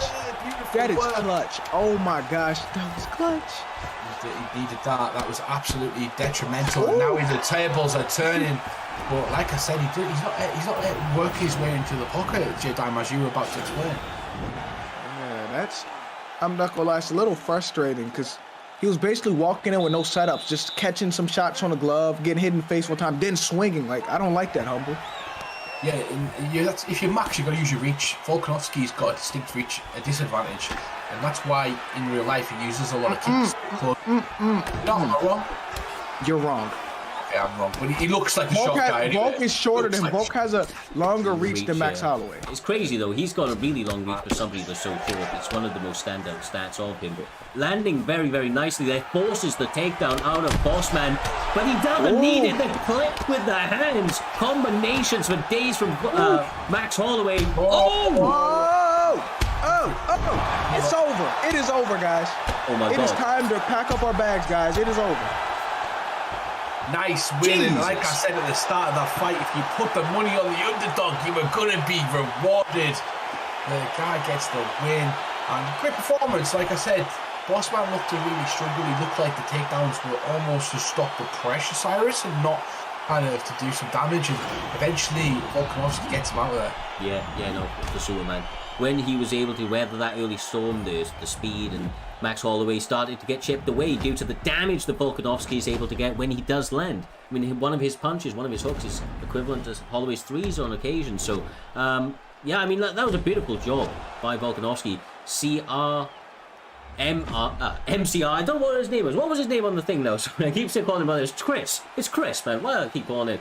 Game attack so confusing, right? Chris TT. My bad, my man. What a performance. Two teammates threw down. Obviously contrasting styles to a certain degree, but they left it all out there, Jay, and it was an entertaining fight nevertheless. Didn't expect to see, like I said, takedowns on Volk from Max Holloway. Yeah, it was a very good fight, but Volk took it at the end. I seen after the first round, I seen Volk slowly take the momentum. Once he got that one drop, I seen the momentum slowly go to his way, and Max couldn't get it back, Humble. Yeah, 100%, you are correct. To be fair, he just got rocked right before that, but that overhand that he threw really cost him. He went for a big, high-risk, vulnerable move, and when your opponent dodges that, it leaves you highly vulnerable, and sometimes it's better to go for a left hook straight or a straight left hook, or, you know, like a simple basic combination. That's why Jamie says the best combination on this game is usually a jab hook, so you've got to sometimes mix that up. Yeah, exactly right, brother. Exactly right. With all of this being said, however, entertaining fight after entertaining fight has propelled us into this point of the main card. We are having a fight on the PlayStation side of Primetime MMA. It is going to be the one and only Raw_Matrix up against LW's very own. I'm going to call him Meeseeks, like I said before. Mystics, I think is his name right there. Right, Humble? Yeah, I believe you're right, but he's currently 2-0, so he's doing really well. He's on 22nd in the PlayStation rankings at the moment with 2-0 undefeated, and he's fighting one of my old teammates in Matrix, Raw Matrix. Very, very good commentator as well. Has been for a long time. Guy's a fantastic striker, really good pressure striker. Somebody who beat an undefeated champion 10-0 in Rehan and completely shocked the world at one point and really had people talking about him. He's done that a few times to some of the best competitors in the world. He's really one of those guys who thrives in situations where he's counted out, and at the moment he's fighting someone undefeated who's currently in the rankings, and he wants to put himself in there. He was undefeated last season though, Jade Diamond, and did have a really good job going ahead in the PlayStation division. So you said Meeseeks and shocked the world a few times, kind of like how Rose did a few times. He's done that a few times, right? Raw Matrix, sorry. Yeah, my bad. Raw Matrix, you said has done that a few times, right? Oh yeah, 100%. Yeah, he's definitely done that. Okay. See my eyes is glued to the screen, guys. Now I'm ready. The humble seal of improvement has happened, but the 2-0, like the 2-0, what's happened? Sorry, I just saw the betting line. This is like 15,500. Whoa, how much? 15,500. 16,500 bet on Raw Matrix. Somebody needs to get a bet on Meeseeks, because if he wins, that's a major money. God damn. So, can someone bet on him, please? Because, listen to me. He may be really good, but y'all bet on him like he's God. Like, his opponent has no chance in hell. Bro, 20 points, I don't even know what the return is, but he's a big underdog right now. That's happy, but look at Matrix coming out right now and showing why he's the favourite. You know, he's really trying to put a stamp on that and do a good job of pushing that forward. And he's struggling right now. Meeseeks is really... He's got a pick of Nick Diaz as well, who hasn't not the best in this game, Cyrus. But, yeah, you know, sure. But he's doing a good job of being defensively sound. He does need to start landing just like that. And this is one of those things, right? I mean, as much as you may think it's a sure bet, just like that guy found out the bet on Amanda Nunes, you can't bet in this game. Anything can go either way, man. This is mixed martial arts. There's no kind of front runner. Anything can happen in this game. So many options available, Jay. Yeah. Like, remember, we seen a few weeks ago, we seen no one vote on Perp. And him shock the world against Reaper. Anything can happen in this game. I don't know why the whole world would bet against Meeseeks. Oh my God! Fire as he gets the uppercut right there, and he's starting to turn it on. Really good counter boxing so far, and Matrix is coming out and doing his thing, but Diaz is really picking his opportunity and striking. He's doing a fantastic job of counter striking, Cyrus. Yeah, he really is, man. He's turning the fuck up here this evening, blocking the body even when he moves his head. Just like he seems zoned in, man. Neo in the Matrix, landing everything, and now he's got the tides in his favor. He is starting to pour it on Matrix, who is looking like he's trying to be, patient and calm, but definitely a little bit worried, Jay, about the damage that's come his way. Yeah, you gotta be wary of Nick Diaz boxing, but it also looks like Meeseeks is also being defensive responsible, bro. Like, Matrix is he's fighting a really smart fight. Yeah, Izzy Azusanya's not a boxer that comes, so he's not a pressure boxer. That's Rob Whittaker. You know, that's the fight is like the bulldog perks. You know, the perks that go forward. And Matrix is kind of fighting out of character with his fighter at the moment. He's getting paid for it, essentially, Cyrus. Yeah, and that's because of what Meeseeks is doing, man. He lulled him into the pressure at first, and now he's turned it up. When he got him cracked, he said, I'm going 100, and just peppering you in the face, landing combination after combination. Meeseeks take a fucking bow. LW doing it here this evening, or so it would seem. Nice. There it is. Over. He shocks the world. It is over. Anything can happen in this game. That was a beautiful performance too. That was nice to watch. Incredible, man. Matrix is honestly, I have so much respect for that guy because of the things he's done in the past. But that was a great performance for Meeseeks, and Matrix probably didn't know exactly what his opponent was going to bring to this fight, and boy did he bring some fire, Cyrus, because that was a fantastic performance. He didn't step a foot wrong. Take a fucking bow, man. Those LW boys looking good tonight. I'm telling you, they've come in. They've come into this event zoned in, and Meeseeks looking sensational, man. When he was landing those combinations, Jay, he like I said, it just went 0 to 100. There was change of pace. He variated the combinations that he was going. That shot selection was beautiful and got his opponent out of his game plan due to frustrating him with that pressure-style boxing that he was bringing to the table. You know what I liked about that? He used Nick Diaz and fought at his pace. He controlled it. Like, he never fought his opponent's way. He fought his way the whole time, and he had great defense too. Mm-hmm. Exactly right, brother. Whew. Well, I tell you what, Mr. Humbledink, this point in the card is one of my lookout fights of the evening. One of the ones I said you have to keep your eye on, and you know exactly why, bro. TFA the Pug up against LW Lepo, two savages, OGs of the league, stepping in once again to find each other on this main card spot. It's a visible spot. It's an important one, and has a lot of impacts on where they go in their kind of season going forward. Yeah, definitely. Two top 20 ranked fighters in the Xbox division in the Pug versus Lepo. These two are always going to cross paths when they're up there, and there's 120, 130, 140 people in the Xbox division, if people didn't know. So to be ranked in the top 20, it's no easy feat, especially against people who play in esports leagues, especially people who know how to kind of step up to pressure. To get up to that position is really tough, and to get into the top 10 is what both of these have in mind, and that's exactly what this fight is going to be in J time. Who can overcome the pressure, who can rise up to the occasion and take that win in this fight just before our co-main event. Let's see who they pick. Kamaru Usman versus GSP. So let's see who's the real welterweight GOAT. We know who the welterweight GOAT. But for this sake, who's the real welterweight GOAT, Cyrus? Well, time will tell, brother. Time will tell. One thing I will say about these guys, right? Like, Pug definitely game as they come on the feet, but he likes to use that jab very, very heavily, Humble. And it puts a lot of opponents off coming forward. And that's exactly what Lepo traditionally likes to do, is pressure his opponents, take them down, submit them, or knock them out on their feet. I think these guys are so evenly matched in many, many ways, but with variations to their styles, just due to their preference, it means that, kind of opposing but similar styles, if that makes sense. Yeah, definitely. Like, GSP, more dexterity in his kicks. More explosive takedown, likes to do a bit more ground and pound, I believe, than Kamaru Usman. Especially Kamaru Usman on the ground is a very different sort of fighter. He likes to hold position a lot more over striking, and I think that's very important. We've seen him have ball fests essentially in the past, which he controls his opponent, where GSP will try and advance position and strike doing so. So very interesting in different styles, and I'll answer that question for you, J Dime. It's 100% GSP at this point. Kamaru Usman's getting closer, and it's fantastic. No, I know, I agree with that. I said for this game's sake. Usman all day. He's got the jab and the straight with a 5-star. Those two are the defining sort of factors in what I believe is a very similar game, as Cyrus was saying.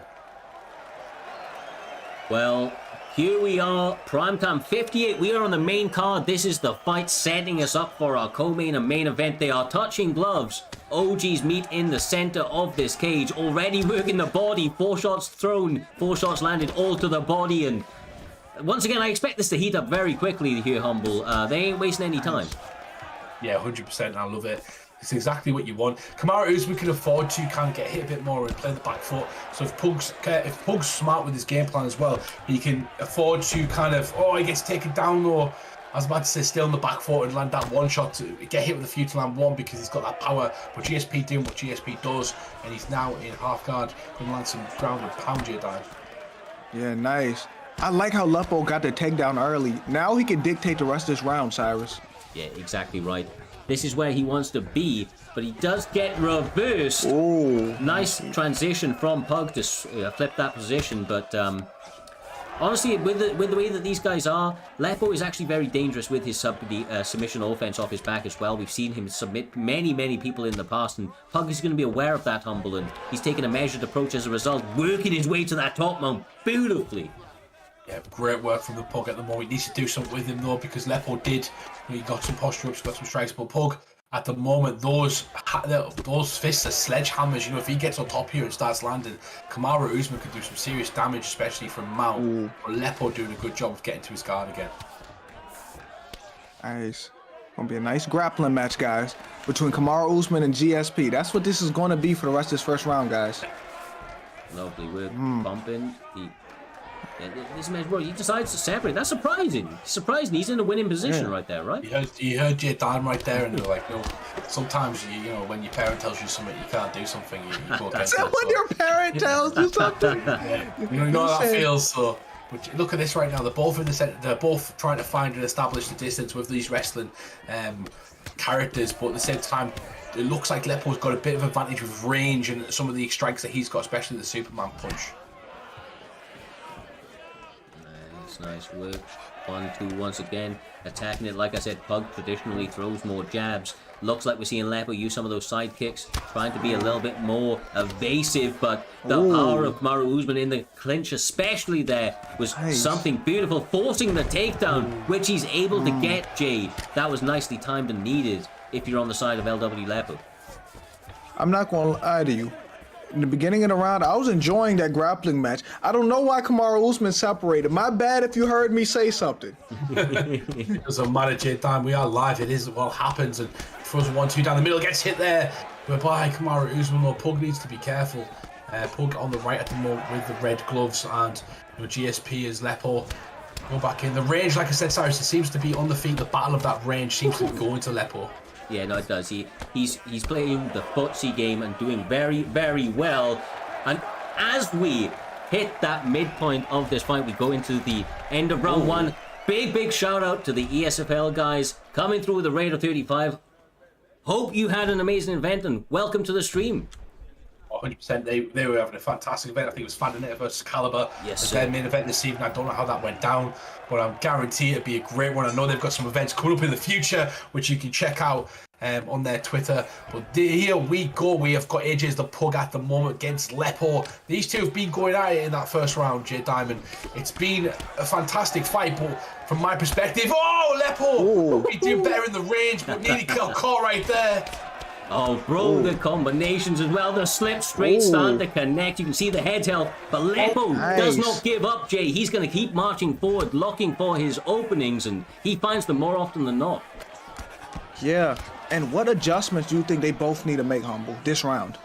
I'm unsure at the moment. I'm trying to just keep track of the action, because these two have just the range battle that I was talking about in that first round from GSP seems to be completely nullified as we start the second round. Cyrus, when he gets the back right now, jumps.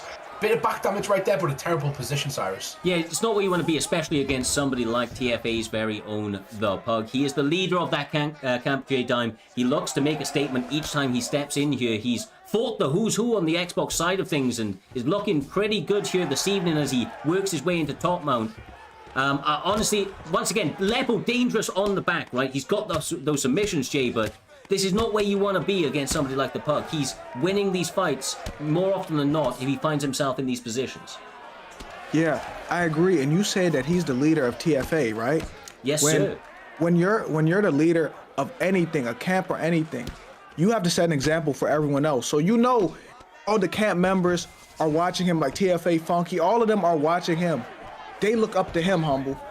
Yeah, 100%. It's one of those things where anybody in the camp, you know, you want to be an example to your teammates. You want to put your team out there, and there's a lot of pressure on that LW versus TFA at the moment. It's a big thing. These guys have probably fought each other hundreds of times as well in different combinations and competitions and things like that. But at the moment, it's been a great fight. The leg health at the moment for Pug doesn't look the best as well, Cyrus. Something to focus on maybe in the next couple of rounds. Yeah, it definitely doesn't. That left leg has been worked, and the combinations, once again, from Lepo can be something that are frightening, but it's the power of Usman, Jay. You mentioned it a little bit earlier on. You know, he hits so goddamn hard that in this fight, it's probably going to be the biggest deciding factor, and you can see it's having a big impact on GSP's chin. Yeah, the power and that jab and that straight, the 5-star punches he got is going to be a big difference maker in this, Humble. Yeah, 100%. And like I said, we'll go back now to that range that I was talking about, where GSP has got a few more tools, a few more kicks. And I'm liking what Pug is doing. He's really utilising the 5-star jab and the hook, the straight, as you were talking about, but kind of nullifying the that range GSP's trying to utilise. Yeah, exactly. Nice clinch as he was pressuring forward, able to regain some of that octagon control, just to back up into it again. I think those little bits, combinations like that. Axe kick? Yeah, man, he throws them in there, block breaks you, throws it up, and it does so much damage. God damn. Sometimes when you slip your head off the centre line as well, it'll follow and track your head, so you've got to be careful because it'll act like you've ducked into it. So got to be super careful with that axe kick. And both of these guys have got that as well, J. I don't know if you knew that, but Usman and GSP both have axe kicks in this one. Yeah, I knew that. I got PTSD because I've been axe kicked by both of them. Nice. Third round in a really tight fight, Cyrus. Oh! Lepo going back to his technical pressure days, looking to turn it up here and now. Third and final round, J-Dime. These guys have to answer the bell. They have to make a kind of big standout moment and take the judges out of it. It's too close, bro. It's too close. Yeah, they need to make a statement because I don't know who's winning. This could go either way. And then the judges on this game too ain't the best. So if I'm one of them, I'm putting my foot on that gas pedal and making sure they know I'm the clear victor. Humble. Yeah, nice free body shots right now for Lepo as Pug kind of waits to get his grappling advantage up. He's going to have it now, but Lepo being smart, taking 10 free shots and then standing back up, Cyrus. Not bad fight IQ from Lepo there. No, definitely not, my man. Definitely not. Nice work. He continues to chomp at that body, getting a perfectly timed duck, but Pug is getting just out of range. They are starting to have a little bit of difficulty kind of measuring that distance at this stage, and those sidesteps gonna get him caught if he's not careful. 1, 2, 1, 2, catches him, no J, and he sits him down. Survival plan. That was the last person that could have helped him right there. The bottom of the foot, Cyrus, as he goes. It's over. It. Got away. It's over. It's over. This is it. No way, How did he get man. out of that? How did he survive? How did he survive that? Takedown as well. What a crazy back and forth exchange we have. Looks like we're going to slow down slightly, Cyrus, but catch our breath before these two rally again. Jesus, man, this is some next level shit. I told you, bro. I told you. Look out for this fight. And now this is where he can normally be dangerous, but he's just looking to make some reads early on. 1:30. Does he go for another one? This is not great for Pug, man. This is not great. It's not great. Who's winning? We do not know. It's a good. No, Pug is winning. Pug is winning. Pug is winning now. Remember that last sequence before the takedown that happened when he was dropping him? I don't know though. I don't know how they scored the other 2 rounds though. This is a down to the wire fight right now. Yeah, and if I'm one of these competitors, Cyrus, to that point, I don't know myself, so I'm going to try my best to try and put a finish in the next 40 seconds.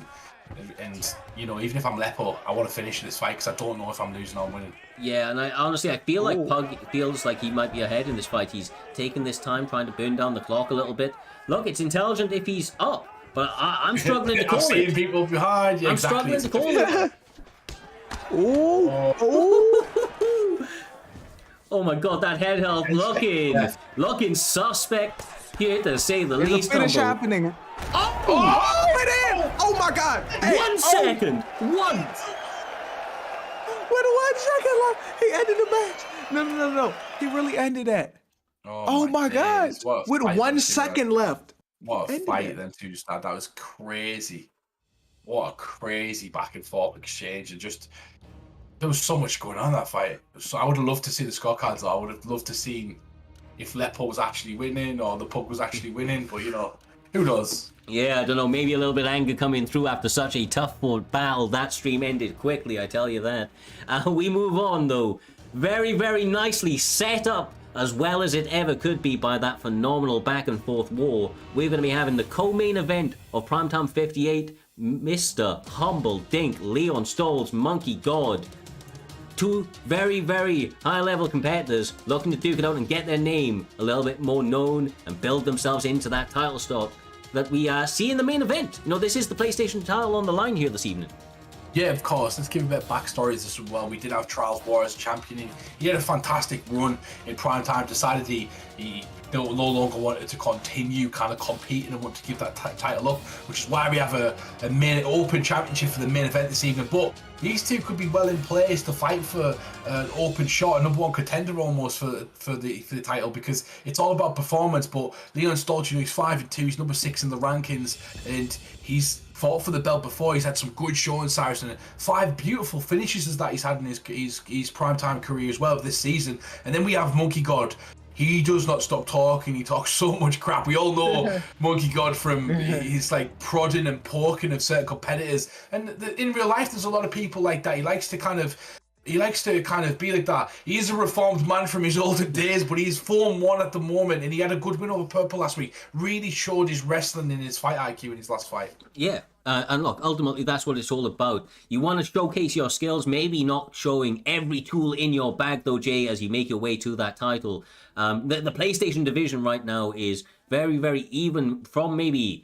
I think it's from like 1 to 15. The records aren't a massive amount apart. So the way that we have this set up, of course, with the point system, early finishes giving you an extra advantage up those rankings, it's all to play for, man. And these guys can stand out in a big way if they're able to do it in an emphatic fashion here this evening. Yeah, and I be trying to tell y'all, PlayStation got the dogs on that side. There's a lot of really good PlayStation players. And let me talk about Monkey God. His performance against Perp was really good last week. Whether you love him or hate him, you gotta admit, that was a great performance. He looked really good, Humble. Yeah, it was a good performance. It was a different performance as well. I fought Monkey God quite a bit, and Monkey God I've always known as being somebody with really good defensive head movement, so you've got to kind of switch it up and go to the body quite a bit with him to avoid kind of throwing strikes at his head so he can counter. And then he comes out with a good wrestling sort of takedown and a great game, and strategy to kind of take his opponent out of it. You know, he likes to train with the people like Shogun, like MMA Troll. He's got a lot of friends like that in the community, and a lot of those guys are fantastic on the floor. So did you just say MMA Troll, brother? Yeah, 100%. Talking of MMA Troll, this man's going crazy in the chat. I don't know how many betties this man is dropping. We appreciate your patronage, my man. And I'll give him a bit of shout out as well, because MMA Troll's got his own league going on his stream. So if you want to watch some great fights and be part of that, go and follow him, because he does do his own league as well. So go and follow MMA Troll. Boy, here we go. Leon Stoltz versus Monkey God. They're meeting in the center. It looks like Rob Font is pressuring his opponent at the moment, and this is exactly what Monkey God likes, J-Time. Yeah. Oh, Monkey God tried to ankle pick him too. Oh my God! I'm not gonna lie, Monkey God is on one right now, guys. Yeah, not wasting any time at all. Balls to the wall from the early go and getting an early advantage, and now looking to take his time. Like I said, Leon Stoltz is a guy that I rate very highly. I appreciate his striking style out here, Humble, but that was a flurry from Monkey. Yeah, 100%. And he's looking for that head movement right now. He's got to be careful he doesn't get his head and his block broken too later on in the fight, because it could really affect him going forward. And Rob Font's still a menace on this game. Even if he's lost 2 fights, he hasn't really been decreased. And Leon Stoltz gets taken down with a nice ankle pick right across the octagon there from one end to the other, J-Time. Yeah, and I'm not gonna lie to you, Monkey done started this match really good so far. Like, he done stunned him. He's on the ground where he wants, but I would stand it up because I don't want my foot on by that cage, bro. I don't want that to happen, Cyrus. No, exactly right. This is a dangerous position to be right now. There's a lot of time to work. He's going to be very mindful of obviously those transitions, but is able to recover that half guard. Obviously, he doesn't want to be in these positions, but he doesn't want to kind of be a little bit too overzealous. He does not want to, kind of give up some early transitions just like that. Because if he does, those early denials, they play a big factor, man. They play a big factor in terms of your stamina. Yeah, 100%. And I like what Leon's doing at the moment. He slowed his pace right down, and I think it's really important to do this, especially against good grapplers. Sometimes good grapplers are not good grapplers when they're on the back. You know, they might be great on top of you, but sometimes that can be sway on top when you're on top, because you can land the same amount of damage, especially if you've got that as well. And this is exactly what Leon Stoltz is doing. He's shown he's got ability to grapple, and this might deter Monkey God in the later rounds, J-Time. Yeah, and you said it right about grapplers. A lot of people that are good grapplers aren't really good grapplers. They just have a good top game. But when they're on bottom, they're fucked. A lot of people are fucked, Cyrus. Yes, who's in the driving seat, right? I mean, everybody at this stage now is going to be an efficient grappler, you'd imagine. Most people have been put in those positions a half dozen times at least, so if you've been working on your game, you know what you're doing, but putting yourself in those advantageous positions, the driving seat is just, it's a lot easier to be the hammer than the nail, Humble. It's a lot easier to be the hammer than the nail. Oh! Yeah, definitely. Monkey God's a confidence-based nice. fighter as well. He likes to build himself up and talk a lot of smack, like you said. So if you can take that confidence away from Monkey God and kind of start giving him a way out, you know, trying to. Confidence is everything in this game, and confidence is everything in real life as well, Cyrus. You can go a long way with confidence alone, but Monkey God's got the skills as well. As Leon Stoltz chops away at that, it's going to be more difficult for Monkey God to come back into the fight. Yeah, look, the confidence allows you to capitalize on split-second decisions. If you're not confident in your game, you're going to be hesitant, and that can lead to you getting clipped and maybe missing out on some big opportunities to close the fight out, but that doesn't seem to be the case for either fighter. Both of them very, very game here, Jay, and looking for, honestly, almost home runs anytime they get the opportunity. Yeah, and also I have a lot of respect for Monkey Boy. A lot of people don't, but like it takes balls to talk the shit that he talk and show up and back it up almost every week, Humble. Yeah, it's difficult, you know. You got to be on your game, you know. There's a limit. You got to be careful. But this is what we've got villains and we've got heroes in MMA. It's real life, isn't it? That's what you need. So Monkey God chose to be the villain, and today though, Leon Stoltz chose violence. And Monkey God's got to be careful. He's looking for a counter at the moment with the head move, but not fast enough to kind of get out of the way and pull one of those. Honestly, Nice work. Yeah, these guys, the footwork is absolutely beautiful. Their shot selection is great, and Leon Stoltz coming to life. Those flurries catching from Monkey, though, doing a good job of getting the hands going when he can, but the pressure is on, Jay, from Leon Stoltz. He is making this cage feel tiny for TJ Dillashaw. Yeah, he's doing a pretty good job trying to cut the cage off because, you know, Monkey God want to be on that back foot with the movement. And he's doing but he's still taking shots is the problem, though, Humble. Yeah, and I can see at the moment Leon Stoltz is good, starting to set up his kicks as well. He's getting Monkey God backed up to the fence behind that black line where he's right now, and then he's starting to try and set up the kicks. But Monkey God just landed a beautiful flurry to keep him off him there, Cyrus, and kind of use his circling as well, and that's really deterred Leon Stoltz from moving forward. Yeah, it's been keeping him honest the entire fight. That's what Monkey God been doing. Amazing flurries, changing the tempo, J-Dime, going from 0 to 100 and not allowing his opponent to know when he's going to go or when he's going to rest. Yeah, I think, I'm not going to lie, I think Rob Font should throw a teep kick, throw a body kick, just to slow down the movement or touch his legs, just to slow down the movement a little bit, Humble. And I hope the 69 people in the chat are enjoying this one right now. This Monkey God goes down. Is it over? Leon Stoltz nearly gets to the finish right there, but not quite. Gets the nice trip into the side control, now into half guard, and Leon Stoltz is trying to pour out Monkey God in survival. Oh, reverse. He survives. That was lovely, bro. That was lovely. He's done fantastic in those defensive positions on the ground. Anytime Leon Stoltz has gone up and thrown anything more than 1 or 2 shots, J-Dime, he's been reversed.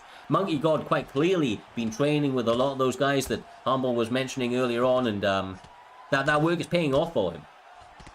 Yeah, more than that, because Monkey God's good, but also TJ got that EPO on his side right now too, to go with it too. So you know when I thought when he dropped him it was over, it may not have been because that EPO was there to protect him, Humble. Yeah, 100%. When you have that EPO, it gives you an extra layer on your chin. Beautiful work right there. Gets the reversal. And now he's in a bit of trouble because it's the end of the round. Too much action. Wasn't looking at the time right there. And those guys, I think Monkey had got at a better round. I can't remember. It's kind of a daze, that, Cyrus. What happened in that one? Sometimes these guys are hitting each other so hard that we get CTE, bro. It's just the way it is. Those things reverb through the arena. But big stun and knockdown from Leon Stoltz. He started coming to life in a number of sequences. But you've got to remember, Monkey God had his moments too. Yeah. This is the third and final round, guys, of our co-main event of the evening, Primetime 58. They have brought all the action. The left leg's mincemeat, Jay. It's gone. Listen to me. I didn't know his leg was that low. That was a great leg kick. And now that gives him momentum in the last round in a close fight, Humble. Yeah, can Leon Stoltz fight southpaw as well? Yeah. People really struggle at question marks on there. He's a tough fighter. I'm guessing he can, but some people can't. I know. Oh my! Oh, yes, he fucking can. God, You yes, said, he can. yes, he can. Wow, He what a can fight southpaw. You asked the question, and he landed a head kick out of southpaw. Oh, that was beautiful right there. The lead head kick as well. Catching Monkey God, moving. Cyrus, we talked about it earlier on. The movement could sometimes be at your detriment. Yeah, look, honestly, this composure from Leon Stoltz right now, his ability to catch his opponent who is trying to, like you say, still be very active movement, try to move, throw some moving shots on occasion as well. I'm liking the shot selection. I'm liking the way he's walking his opponent down, man. He knows he's got him hurt in the head health. He knows he's the heavier hitter, and he's looking to capitalize on that, Jay. And fuck, man, he's doing it perfectly right now. Man, he's fighting really well right now, and I think Monkey my he may need a God. finish. Oh my gosh, never mind. It's about to be over. Will the EPO protect him? Yeah, he's still up. But right now, that boy Leon is looking good, Humble. He hasn't got like a go-to mount at one point. That Monkey God's EPO has really protected him right there. But Rob Font is hammering to the body, and as Spooky once told me, that's his favorite position right there because people let you work, and gets back up to his feet, and he needs to do something, Cyrus. He needs to kind of somehow catch his opponent, land a big shot somehow, and get some respect back because he's got 2 minutes left. He might need a knockout. Yeah, and look, oh my God, man. This is where the B3 boys do their best work. That's where they do their best work, man. Walking their opponents down, landing combination after combination. Oh, jeez. I'm not gonna lie. He's fighting beautifully, and he's dropped him a few times, but I don't know if he's going to finish the fight because of that EPO is there to protect him, Humble. Nice work right there. Goes with the Ooh, uppercut. nice. And you can see, he gets caught. He needs to be careful. He's not complacent. Monkey God is still dangerous, even if his stamina's gone. His head's. Oh my God, man. To the ground and pound. This could be it from Leon Stoltz as he tries to finish his opponent. EP. Oh my God, he reverses it. Imagine. Doesn't act quick enough, in my opinion, there, Cyrus. He's got a couple of seconds lot of work.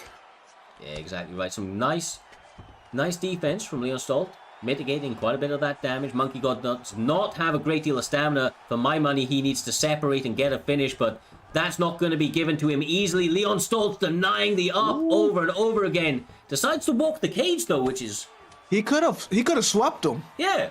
He could have slapped him, kept the round, but Whoa. Not enough, but I think that was a great fight. I think Leon got more done in that third round. Monkey God had a great showing of himself as well, and both guys have got to hold their head up there. But what a performance from Leon Stoltz. Let's just talk about that, Cyrus. yeah, honestly, but he's a B3 boy. He knows about that pressure, but he's one of the more technical strikers that you see on the PlayStation side. He really holds his nerve very, very well, and composure is the name of the game with this man. The way that he goes through, just absolutely phenomenal work from Leon Stoltz. I know that Bang Bang, you dig in the back, is going to be going crazy for his teammate, and rightfully so. That was a big spot in this co-main, Jay, and he did he did his team very, very proud. Yeah, and Bang Bang is in the back, jumping up and down because when you're on a team, when your teammate win, that's like you winning. He didn't just win, y'all won. The team won, Humble. You know something about that. Yeah, you spend a lot of time with these people. You talk a lot in chat, you support each other, and they support you, and that's what it's all about in this community. And speaking of teammates, the man himself, Bang Bang, he will be so proud of his boy because Leon Stoltz has had a rough little show, and we didn't talk about it at the start, but he was on a 2-fight losing streak, and now he just springs right back up. He was number 6. And as we talked about, there's some inactive people in that top 10 at the moment, Cyrus. He's not inactive. He's on a win streak, and he's going to move from 6 upwards. And you've got to think he's put himself in a great position for a potential number 1 contender spot or a title shot in the future. Yeah, for certain, man. Like you say, he suffered a little bit of a slide at one point, but turned that around, and now he's on an absolute killing spree. Honestly, like I said, I know that guy's on Xbox as well, and since I don't have PlayStation yet, I'm hopefully going to be sparring that guy at some point in the future, getting baptized by Leon Stoltz himself. But beautiful performance, and I do want to say Monkey God had a fantastic showing for a large section of that card as well, so props to both fighters. But it set us up absolutely beautifully for this main event of this evening. It's the fight that we all came here for. It's the PlayStation Championship belt, J-Dime. It's going to be between the one and only TS Smudger and Reapsy. 4-0 v 5-1. 2 killers battling it out for that strap. Man, this is going to be a banger between Smudger and Reepsy. Remember, like I always say, when he was part of BMF, what did they say? Smudger was always next up. He was going to be champion. Remember, we was hearing that for weeks, maybe months. Yeah. And now this is his chance to get the belt against Reepsy, Humble. Yeah, and he's an undefeated fighter, currently ranked number 2 in the PlayStation division. He's going to be fighting number 4. Reepsy's earned his stripes as well in that PlayStation division, and it's a real test because I've played Smudger a lot, and he's someone back from the Cage Rage days that we used to quite spar. I know that he's had a shot at his teammate as well, Naz, who's the ESFL champion. He did a great job where he nearly beat him. So there's a lot of potential in Smudger, and especially when he's gone to a camp where they're dedicated around growing their players, and that's exactly what he's going to want to do. He's picked his famous Conor McGregor pick, and I still don't understand why no one bans these characters. It makes no sense. You know who they like to pick. It's so clear. Just look at the last 3 fights. Look, use your tactical advantages, man. Use your tactical advantages. But no, never mind. Main event here. Primetime 58. These guys are underway. They touch gloves. They get into it. Early J-Dime combinations starting to fly. Yeah, and if I'm Connor, it's wild to say, I got to stay away from Dustin Power a little bit, Humble. Yeah, 100%. Bet lines are open if anyone wants to bet. I think you've got about 20 seconds left. There has been quite a bit of money put on the champion at the moment. Of course, that's always going to be the case. But, get your bets in right now as these two are just starting off in this 5-round war that we're going to have for the PlayStation division. What an opportunity both of these guys have got. Do you just call him the champion? No, the vacant champion. You called him the vacant belt. He already won. You already won. No, I'm joking, bro. Don't worry, he did already won the belt in Humble Eyes, guys. Smudger, though, he's looking good, bro. He is marching forward. He's doing those TS boys pretty proud, marching him down, landing combinations. But the takedown, Jay, for Reepsy, perfectly timed and well needed. Yeah, because it looked like Connor was starting to march, get a little bit of momentum. And that's how you stop the momentum right there, Humble. Yeah, 100%. You switch it up. It also opens up your striking later in a fight. Someone asked me who the best mixed martial arts striker is in MMA, and I believe it's somebody that uses a takedown well. We watched Conor McGregor get knocked down with an overhand right by Khabib because he was scared of that he was worried about a takedown. So wrestling's so important, and that's what we're seeing right now, Cyrus. A mixture of. Yeah, exactly right. So one of the things, right? I mean, we've always spoken about this before. The fact is that because Conor's so good in these early rounds, if you're not taking him down early or just trying to, kind of survive that storm, you're missing a trick. You're missing a trick, really, because why would you fight him at his most dangerous in the, kind of domain that he is most comfortable? Yeah, it's for the belt. You gotta take. This is tactical. You gotta take those rounds off him, J-Dime, early on. You gotta build up that momentum. If you do get knocked down, you want to be won a few rounds in the start of the fight. Yeah, I think Dustin, he has a slight stamina advantage. I think he needs to hit him to the body. Like he just did there. But he got to get off that cage too. There we go. Yeah, it's all about that footsies, right? Conor McGregor's cage cutting very, very well, making the cage feel very, very small. But Reepsy doing a good job of attacking the body. He just cannot get pressed too much or caught slacking. Teleportation will definitely help. And if he can get another one of those, he may be able to evade a lot of damage.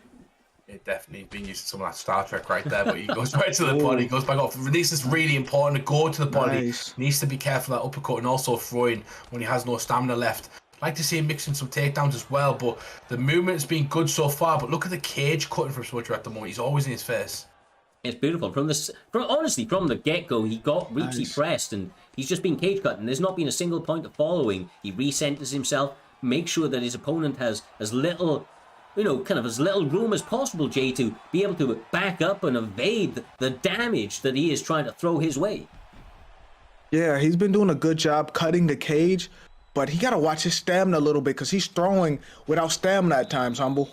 Yeah, 100%. Let's talk about vacant belts as well. People who've won vacant belts in the past, Khabib vacated his belt, and Charles Oliveira is now on absolute tear, and he's been incredible for the vacant championship. So one of these guys can kind of follow the footsteps in actual UFC champions and really put pressure on. But the vacant championship is doing proud at the moment. This fight has been fantastic, Cyrus. Yeah, it really has. And I'm just keeping a keen eye on the fact that Smudger's doing a lot of head health damage, but that stamina disappearing quickly. Reepsy, if he can just be a little bit more defensively cognizant and capitalize on some of the slips that he's been able to get there, Jay, he can really start to get himself in the driving seat. Connor, we spoke about hammers and nails earlier. He is a hammer. He ain't a nail, bro. He can't take that damage. A lot of people can't take that damage too, Cyrus. Nice. But also Dustin Poirier, if I'm him, I gotta understand it's a 5-round fight. I can kind of drain Connor's stamina going into the third, and he gotta work it like that. Like it's a marathon, not a race, Humble. Yeah, which the biggest problem for Reepsy at the moment is he's throwing a few kicks. His car right there. He's going to say he's back against the fence. Oh, it's over. We have a new champion. Smudger puts him away. TS Smudger, formerly BMF Smudger, puts him away. That was a great victory. It was, and I was literally just going to touch upon the aspect of he's close to the fence and any damage that is accumulated close to the fence. Smudger is a fantastic finisher, and you're going to accumulate some more damage because he's going to get a chance to hurt you a bit more when you get to that fence. And that's exactly what happened, Cyrus. He got to that fence and it took one. We had someone land 5 or 6 earlier on with Max Holloway, and this one shot. Yeah, honestly, that was sensational, man. That was a really, really good fight. I'm sure these guys are going to meet somewhere down the line, but Smudger just doing the damn thing, man. Able to put on that pressure. He trusted in his ability to land those shots, Jay Diamond. The damage was just too much. Even with the takedowns, he wasn't able to stop that momentum that was just steamrolling towards him from Conor McGregor. Yeah, like that's tough to do because you are facing Conor McGregor, and like Humble said, why don't people ever ban him? Like, why don't that happen, Humble? You have a ban for a reason, and all you gotta do is a tiny bit of research on your opponent's last fights. You can ask the matchmakers, you can ask people around, who did they last fight with? You know, they're gonna tell you, do some research and find out these guys, and use that to your advantage. For instance, if I'm playing the Bulk Bully, I'm banning calves. Like, there's certain things you can do to stop your opponent from being at their best, but I'd just like to point out, TS on top at the moment, ESFL champion in Naz, Primetime champion in Smudger. Those guys in that camp are going to be elite tonight. The champagne's going to be flowing. It already is in the back, Cyrus. There's another great event is wrapping up from Primetime. What a fantastic event we've had today. And we're great champion going forward, 5-0 as well. Yes, sir. Congratulations to the new champion taking the reins with a very, very dominant, kind of like finish or explanation point on that fight. It was a great fight as long as it lasted, and every single fight was much the same there, J-Dimes and Humble, from the very, very get-go. I don't think we saw any decisions, or maybe just one throughout the entire card, but these guys left it all in the octagon. We appreciate all of the work you guys have been putting in behind the scenes, inside the cage, and of course, each and every one of you for supporting us throughout this journey. Shout out to all the guys that have followed, all the little bitties, subs, and of course, the ESFL, our affiliates, for pushing forward that raid. Much love to each and every one of you. Enjoy the UFC later on tonight. And talking of raids, make sure to join our one. Show some love to the community. Until the next one, which will be Friday, 8:30 p.m. British Summer Time, 3:30 Eastern. We will see you then. Peace out.